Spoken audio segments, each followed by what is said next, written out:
I just had to let you know you're.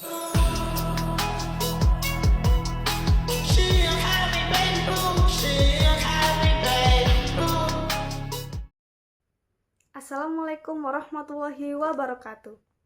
Kami dari kelompok 3 akan mempresentasikan hasil diskusi kami terkait dengan pecahan dan operasi hitung pecahan berbasis analisis pembelajaran matematika di sekolah dasar.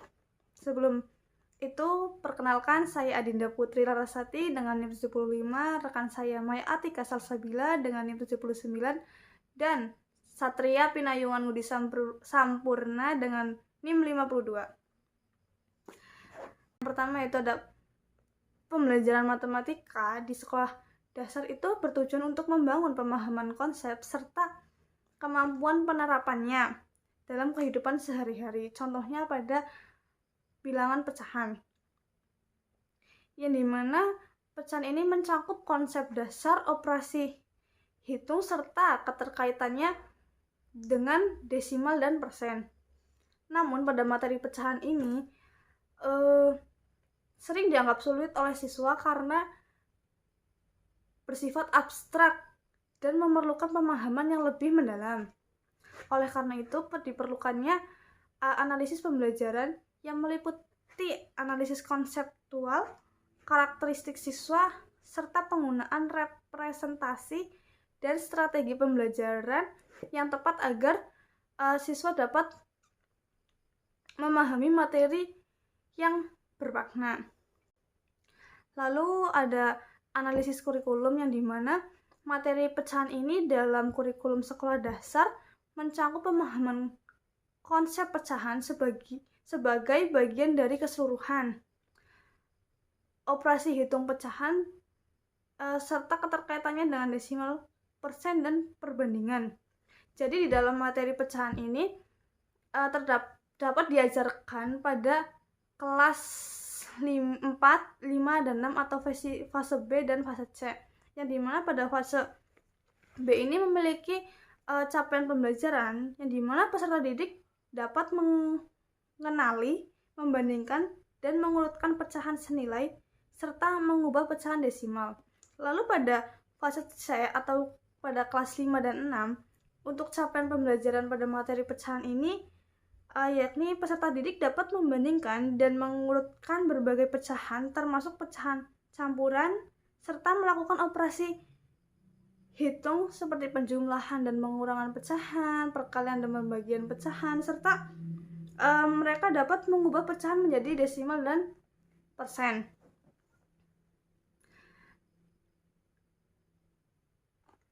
Sehingga dalam pembelajaran pada pecahan ini tidak hanya menekankan pada kemampuan prosedural saja, tetapi juga pada pemahaman konseptual dan penerapannya dalam kehidupan sehari-hari.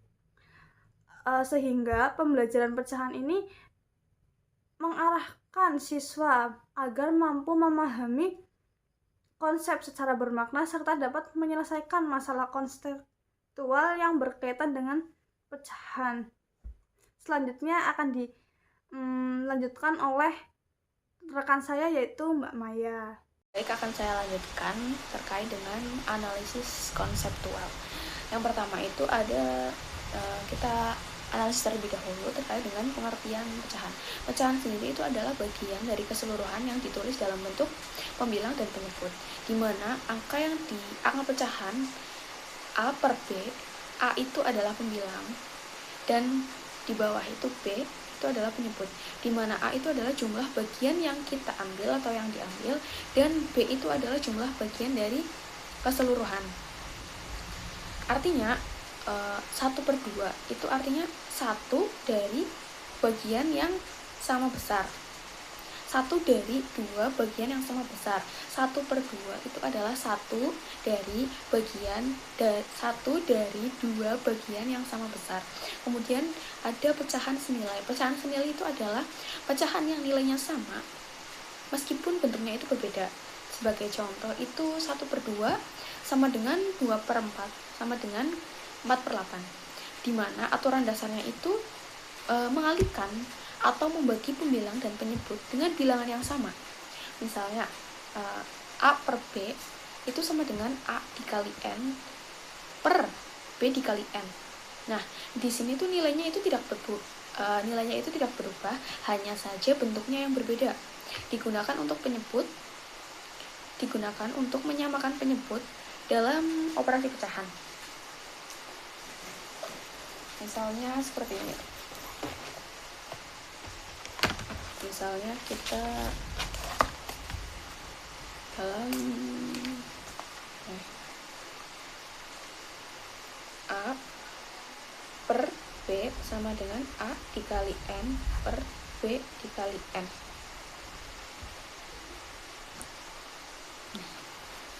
Kemudian misalnya itu ada 1/2.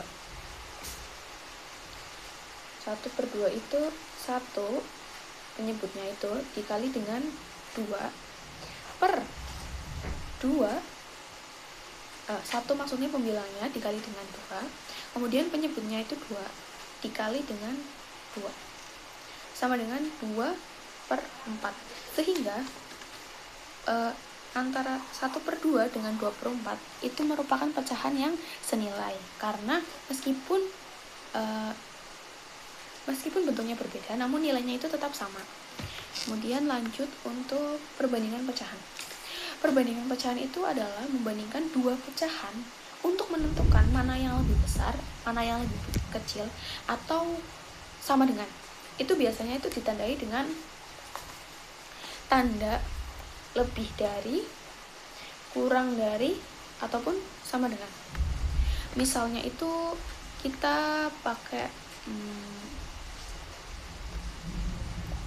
kita bandingkan 3/5, 2/5, pecahan 3/5 dan 2/5. Karena penyebutnya itu kedua pecahan penyebutnya itu sudah sama, sehingga kita hanya perlu membandingkan pembilangnya. Apakah pembilang yang di depan itu lebih kecil ataupun lebih besar? Antara 3/5 dengan 2/5 itu berarti yang di depan itu 3/5, artinya pembilangnya itu lebih besar, sehingga tandanya itu lebih dari. Kemudian yang aturan dasar yang kedua itu ada penyebut yang berbeda. Misalnya itu ada pecahan 1/2. 1/2 sama dengan, misalnya itu 2/4. 1/2 dengan 2/4. Karena penyebutnya itu berbeda, maka kita harus mencari KPK terlebih dahulu antara 2 dengan 4. Kita cari KPK dulu antara 2 dengan 4. KPK antara 2 dengan 4 itu adalah 4. Sehingga 1/4 dengan 2/4 artinya lebih kecil 1/4. Kemudian aturan yang ketiga itu ada bisa juga dengan perkalian silang. Misalnya itu ada A per B dengan C per D, sehingga bisa kita kalikan silang A dikali D dan juga C dikali B dengan aturan perkalian silang. Sehingga dalam perbandingan pecahan itu ada 3 aturan dasar. Yang pertama itu ada tadi dengan penyebut yang sama, artinya kita hanya membandingkan pembilang ketika penyebutnya itu sudah sama. Dan yang kedua itu dengan penyebut berbeda. Ketika penyebutnya berbeda itu kita harus mencari terlebih dahulu KPK kedua penyebut dari pecahan tersebut. Kemudian yang ketiga itu ada perkalian silang, di mana kita mengalihkan antara A dengan D, kemudian dengan B dengan C, perkalian silang. Selanjutnya itu ada operasi hitung pecahan, di mana yang pertama itu ada penjumlahan pecahan. Aturan dasar yang pertama dalam penjumlahan pecahan itu adalah dengan menyamakan penyebut atau penyebut yang sama. Misalnya A per B ditambah C per B, artinya A per B ditambah C per B. Karena penyebutnya itu sudah sama, tinggal kita tambahkan A plus C per B. seperti itu. Kemudian ada aturan yang kedua itu penyebut berbeda, sama seperti perbandingan pecahan. Ketika penyebutnya berbeda itu kita harus menyamakan penyebut dengan kita mencari KPK, kelipatan persekutuan terkecil. Kemudian ada pengurangan pecahan. Dalam aturan dasar pengurangan pecahan itu sama seperti penjumlahan. Yang pertama itu dengan penyebut yang sama, itu tinggal kita kurangi A per B dikurangi C per B sama dengan A dikurangi C per B. Ketika penyebutnya berbeda pun kita harus menyamakan penyebutnya terlebih dahulu dengan mencari KPK kelipatan persekutuan terkecil. Kemudian yang ketiga ada perkalian pecahan, operasi hitung perkalian pecahan. Aturan dasar yang pertama itu ada kalikan pembilang dengan pembilang. Kalikan pembilang dengan pembilang, kalikan penyebut dengan penyebut. A per B dikali C per D. Kalikan pembilang dengan pembilang, penyebut dengan penyebut. Jadi ini aturannya itu berbeda dengan perbandingan. Seperti tadi itu kan perbandingan itu ada perkalian silang. Namun ini tuh perkaliannya bukan silang. Perkaliannya itu lurus antara pembilang dengan pembilang, penyebut dengan penyebut. Artinya A per B dikali C per D sama dengan A dikali C per B dikali D. Contohnya seperti itu. Kemudian ada pembagian pecahan. Nah ini tuh banyak sekali siswa yang salah paham terkait dengan pembagian pecahan, di mana pembagian pecahan ini adalah kita ubah pembagian itu menjadi perkalian namun dikebalikan atau disebut dengan resiprokal. Misalnya itu ada A per B dibagi C per D.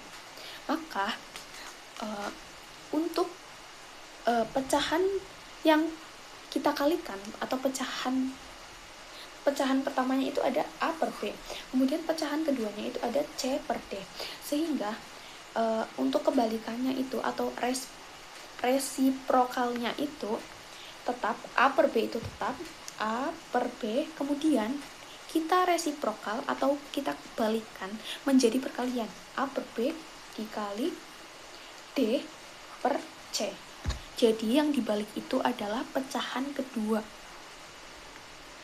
Sehingga kesimpulan dari analisis konseptual ini adalah pecahan adalah bagian dari keseluruhan. Sehingga kemudian pecahan senilai ini seperti yang tadi sudah dijelaskan, pecahan senilai ini menunjukkan nilai yang sama namun dalam bentuk yang berbeda. Nah, permasalahan umum yang sering terjadi pada siswa itu adalah yang pertama itu ada menghafal tanpa memahami konsep. Nah, siswa ini biasanya hanya mengingat rumus tanpa memahami makna ataupun konsepnya. Contohnya misalnya pada operasi hitung pecahan pembagian yang tadi sudah saya jelaskan, di mana pembagian pecahan itu pecahan keduanya itu harus dibalik atau di resiprokal namanya. Namun siswa ini biasanya lupa ataupun kurang memahami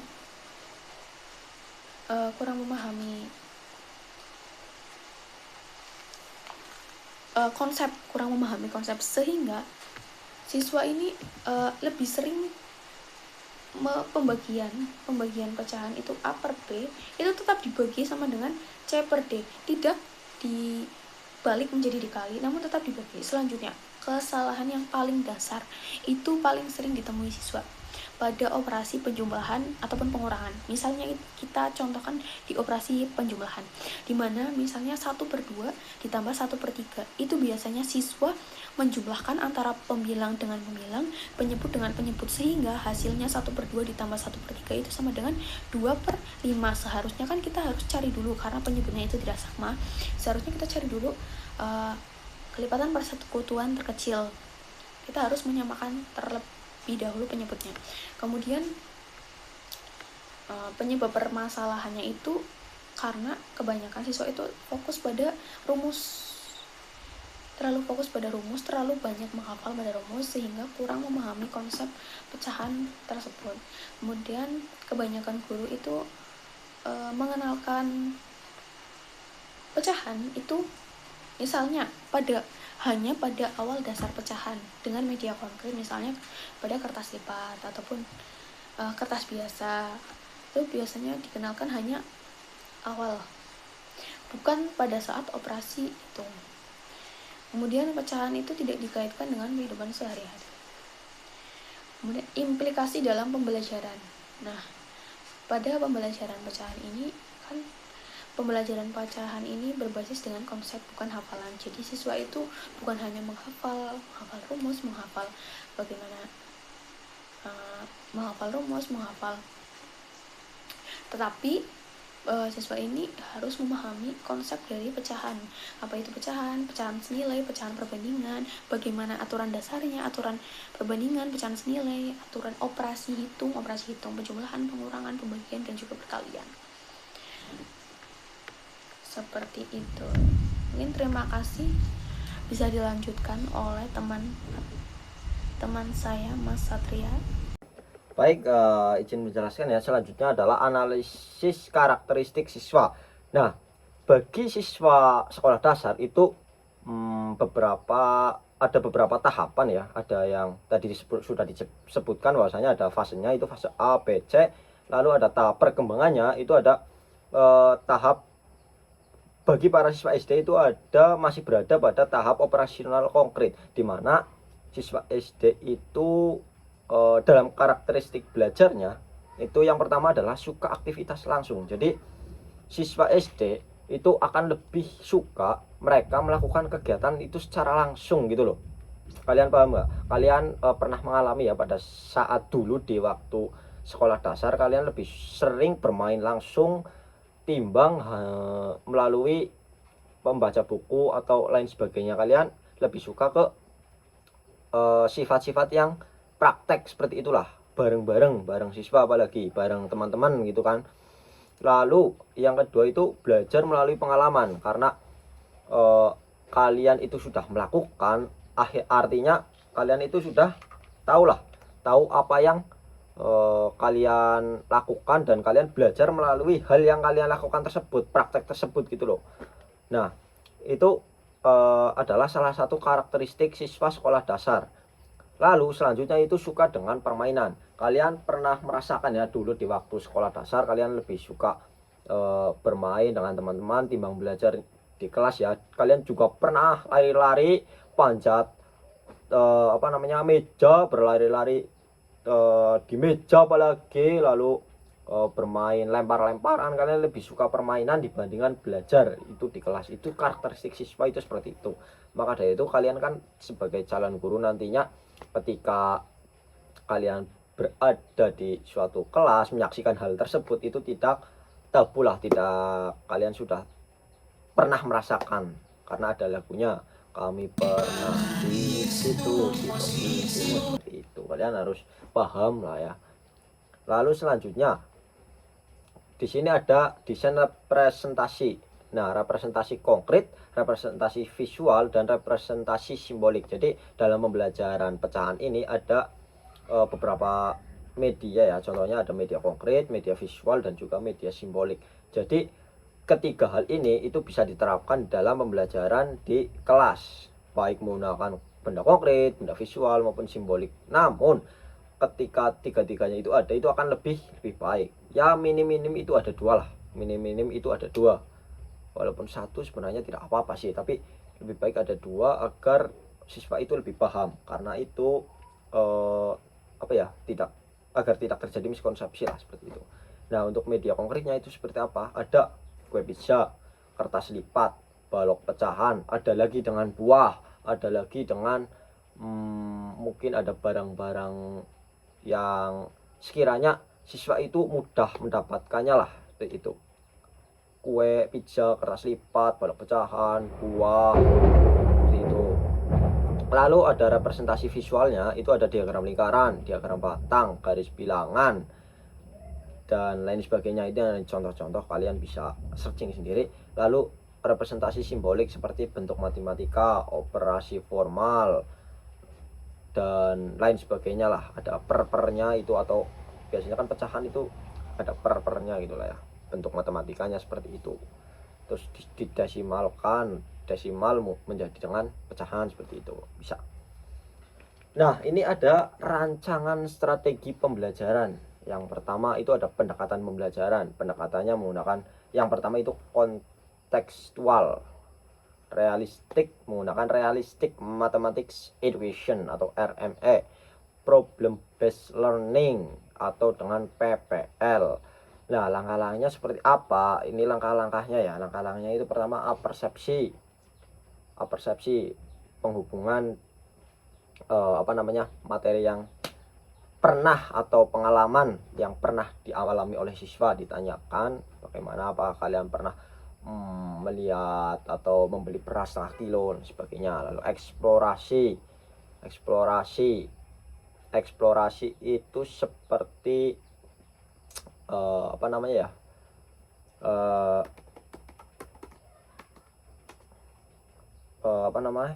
proses atau tentang anak itu kegiatannya itu apa sih ya gitu, seperti mencari atau menemukan hal-hal yang baru lah, kayak contohnya itu tadi membeli beras setengah kilo 3/4 itu berapa gitu, sehingga mereka itu punya pengetahuan yang baru. Lalu ada diskusinya tentang pecahan itu tadi, tentang tugas-tugas. Nah, ini bisa menggunakan yang namanya problem based learning, seperti Adi membeli beras setengah kilo, yang beras mulu ya gantilah Adi membeli gula setengah kilo beratnya, lalu membeli terigu setengah kilo. Jadi Adi itu membawa beban berapa sih gitu, berapa kilo totalnya, penarik kesimpulan. Jadi selanjutnya itu penarikan kesimpulannya itu pecahan itu kegunaannya itu untuk apa sih, manfaat dalam kehidupan sehari-hari. Latihan selanjutnya adalah latihannya adalah menggunakan konten-konten atau permasalahan-permasalahan yang ada di sekitar, itu lebih mudah dipahami oleh siswa karena berdasarkan dengan pengalaman. Juga bisa dengan menggunakan permainan seperti itu. Permainannya seperti apa? Banyak sekali permainan dengan pecahan ya. Contohnya, yuk ada yang tahu nggak permainan ini berat-beratan 3/4 sama setengah itu berat mana itu, tanyalah siswa gitu. Lalu ada desain representasi yang menggunakan pizza ya. Kalian pernah makan pizza apa belum? Nah, pizzanya itu satu bundaran itu ya, yang sebelah sini satu bundaran. Ini bisa digunakan menjadi soal nih. Ketika kamu dikasih pizza oleh ayah dan kamu memiliki adiknya itu satu, minta supaya adiknya itu atau pizzanya itu seimbang atau dibagi sama rata, itu dibagi berapa? Itu dibagi setengah, seperti itu. Ketika kamu memiliki satu adik, kamu setengah, adiknya setengah gitu. Ini setengah itu seperti ini itu. Ayah itu pesennya seperti itu. Kalau ayah beliin pizza, tapi nanti kalau udah dibelikan, adik dikasih ya setengah-setengah gitu. Ini setengahnya. Nah, ketika ada 1 dibagi 4 itu sama dengan 1/4. Misal satu pizza itu dibagi aku atau kalian atau kamu, adiknya 1, ayah dan ibu, jadi ada 4. Nah, dibaginya seperti apa? Dibaginya itu dipotong menjadi 4, itu setengah lalu dipotong lagi setengah. Ini seperti ini 1/4 ini. Jadi 1 satu pizza dibagi 4 sama rata seperti itu. Nah, ini seperempat seperti ini ya. Jadi kalian sudah paham ya, itu setengah tadi setengah, lalu seperempat seperti ini menggunakan benda konkret. Nah, kalau ada hal yang lain, kalau di SD itu Bapak lebih suka mengajarkan dengan yang namanya buah. Karena apa?